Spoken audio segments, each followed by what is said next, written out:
So I'm Melanie, and this is my husband Tony, and this is my daughter Mackenzie. They're going to be helping out. We are going to be talking tonight in our next homesteading installment about canning. And we're going to be talking about three types of canning that I do. I'm not a professional. We've been canning for probably 20 years, Let's do it. I'd say. And so, anyway, I'm not a professional, but I'm going to tell you maybe not. And she doesn't play one on TV. Yeah, maybe not the book way, but I'm going to tell you how I do it. This is for me. This is how I can. This works for me. I've been doing, like I said, for a good while now, and we do it more for a necessity. It's not something we just do on a whim. We do it to preserve our food for the winter. So we grow all summer long, and then we want to be able to eat what we grow through the winter. So the first process in canning that I'm going to talk about is something that you may have not heard. It's called open kettle. Has anybody ever heard of open kettling? No? Nobody. A couple people. Okay. So I open kettle my pickles. I open kettle squash is the only way I've been able to find how to do that without it being mushy and being able to stop the enzymes. I actually do green tomatoes. If you want fried green tomatoes during the winter, open kettling is the way to go. Um, so Tony is going to slice some pickles. We're going to get going. And basically, all this is, it's like how grandma used to do it, right? You know how they used to just put it in the 5-gallon bucket and throw the pickle mix in? This is somewhat similar, but it's actually going to be sealed. So he is going to get pickles sliced, and you're going to talk about a little bit what can happen to a pickle. Yeah, the first thing you do when you slice your cucumber, you want to taste it. If it's real bitter, that's Now, he's going to throw that down. We're not going to use that, but he's going to use the other end. doesn't matter. You're gonna can it. Well, I'm just saying. So what you do if it tastes bitter, you want to take and you take that end or one of the ends that you cut and you rub it like this, and you see that foam coming out. That's the bitterness. That's the bitterness. What's that called, Tony? We call it at the house. We call it bitter tasting. I think there's Cucumber tasting. Yeah. So basically, it is a defense mechanism of the cucumber plant that's already in the roots, the stems, and the leaves. And basically, it's a defensive measure to protect it from animals eating it. But if cucumbers are stressed, if it's like really, really rainy and all of a sudden the rain stops like it's happened this summer and we kind of get a drought, or if they get stressed in any way, like maybe it's just been like high temperature, really high humidity, it can stress your cucumbers out and they'll send that bitter tasting stuff into your cucumbers. But if you do it just like he's doing it on both ends and rinse it off, it takes that bitterness out. So it can actually save your cucumbers instead of having to throw them away. Okay, so he's going to get a bunch sliced real quick without hopefully cutting his finger. And basically what you're wanting to do is you get a pan of water. And y'all can come up afterwards and look at it. There's a pan of water, and you're going to have it boiling. We do not have a stove, so we're using our imagination labels here.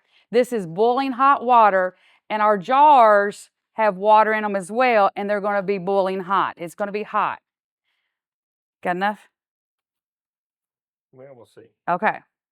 And he's going to walk us through the steps. So they're hot. Mm-hmm. So you want to use the right end there. Use the right hand. You're going to pick them up. You're going to dump the hot water out. Be very careful. It's hot. It'll be hot. It'll be really hot. So you get one of your little ball handlers and set it down, and then you'll stuff these. And you want them pretty tight because you don't want to waste space. I'll throw that one in there. It don't matter, just throw it in. And what you're also wanting to use, you don't have to use this, but it is something that I use. It's called Pickle Crisp. It's basically, if I can see, it is calcium chloride. So this is really good to help your pickles stay crisp. So you'll put in a quart jar, you would put I'm pretending, you would put 1/8 of a teaspoon in a quart jar You see about to a quarter. how big. That's about the right thickness. You can go a little thicker. I think some of hers are. These are the way I like them. You just put it right in there in the jar. Right, and you don't have to worry about. They won't be mushy. Okay, it's not enough. Let me get some more. Okay. You can cut them by hand or use a mandolin, whichever is easier for you. Be careful with these. You could do spears, you could do chunks. You're basically going to come up to the rim, and he's going to have them really stuffed in there because as they cook, they're going to shrink. So you want as many pickles in the jar as you can. I mean, like usually I'll get creative and I'll stuff them down the sides, any empty space I can get without breaking the pickle too bad or the cucumber.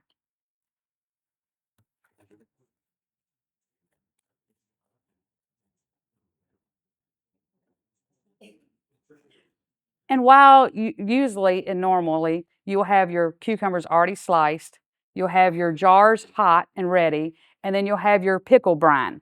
You can make your own pickle mix, or you can use Mrs. Wage's. I like it just as well. They have bread and butter, they have spicy, they have kosher, they have hot. How do I?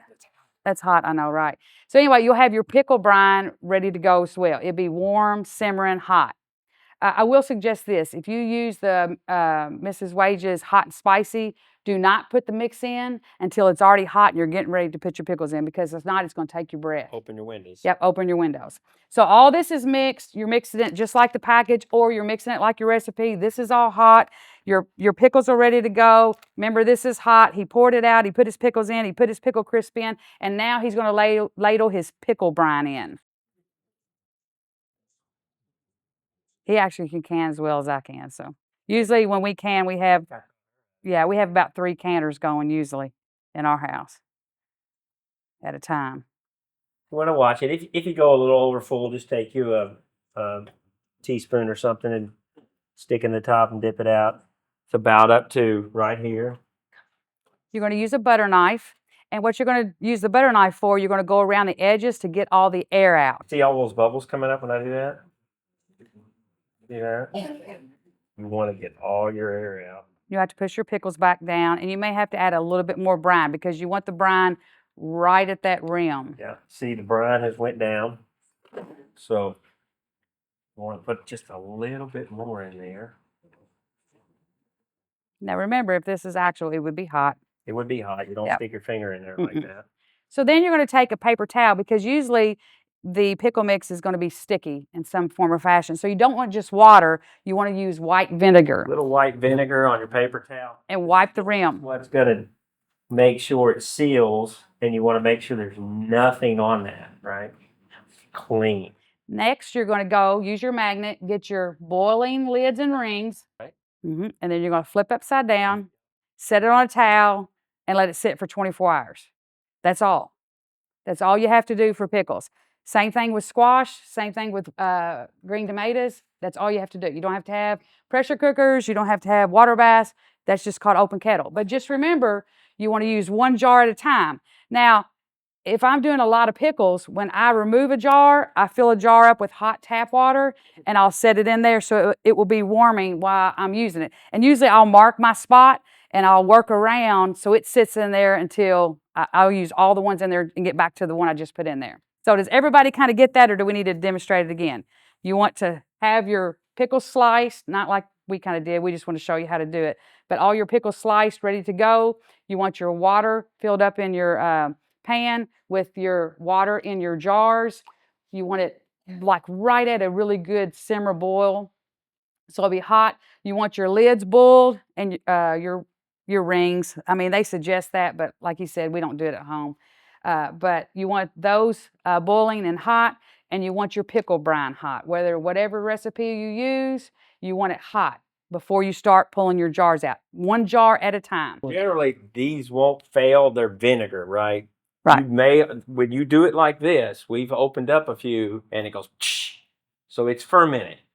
They're not bad. They're not bad. They're actually really good. Yeah. I like them that way. But they will, some occasionally will ferment because you're not getting it up to a temperature. high But temperature. because there's vinegar in all your mixes, if you're pickling, you got vinegar, then it's safe. There's nothing that's going to get you. Because if you remember, my grandmother used to put them in 5-gallon buckets. Put the mix in, put the lid on, that was it. Or crocks, yep, in a crock, and that was it. This has That was it. You didn't have to. So, like, when we first started canning, I bought the Mrs. Wages, and I was like, oh man, I'm going to water bath. And we got them, and they were so mushy. And I was like, well, pooey, I don't want that. We've all done that. Yeah. So then I was like, we got to go back to what they used to do. And this is how they would do it. If they put them in jars to store them, they would open kettle. And then through doing pickles, I found out, hey, we like green tomatoes, and I want green tomatoes during the winter. So this is actually pickled green tomatoes. So it's like a fried pickle. If everybody likes fried pickles, this is the way to go. But you can also use a little bit of vinegar in it. If you just add hot water, add a cup or so of vinegar in your brine, then you can use vinegar. It'll be the same thing. It'll take it up to the acid that it needs to be. And then whenever you open it up, just rinse them off a little bit and you're good to go. That's what I do with my squash. The pickles and squash and green tomatoes, I only usually do enough for the next season, just because it's not processed. Now, these right here have been since 21. So, and they're good. We eat them, but I'm just saying I'm going to suggest, if you don't want to be like a rebel like me, then if you want to be a rebel like me, then go for it. I mean, like I said, these are 21 and we still eat them. We're not telling you to do it. We're just saying this is what I do. So, and they're fine. They're fine. But, if you want to be on the safe side, especially if you don't eat like our family does, pretty big. So, if you don't have to make that much, you can just make it for the season to make you to the next season. However you want to do it. But 21's ours, so, they're old. 24 hours, I'll flip it. And then once you flip it, sometimes the button may be pushed up. Just push it and it'll suck down. So if you ever have an issue where it's not sucked down, if you stick it in the fridge for just a minute, it'll suck down. It'll create a vacuum. But usually it don't have problems. When I open kettle, I leave my rings on.